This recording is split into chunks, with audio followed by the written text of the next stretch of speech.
Hi everyone, in this video I would like to demonstrate how you can take the screenshot on an iPhone 14 series device.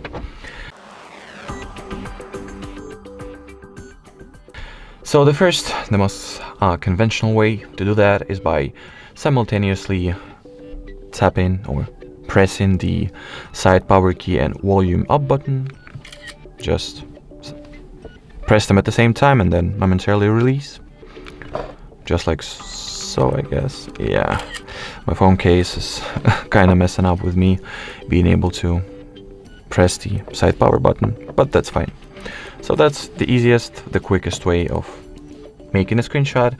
There is also the second option, which you can activate by going into the settings, then entering the accessibility category.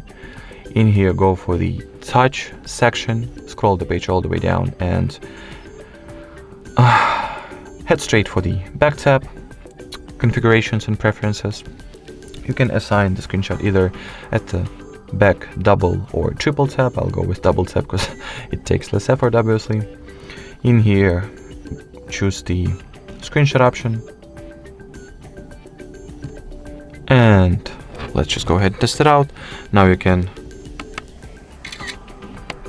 double tap the back of your smartphone and the screenshot gets successfully taken.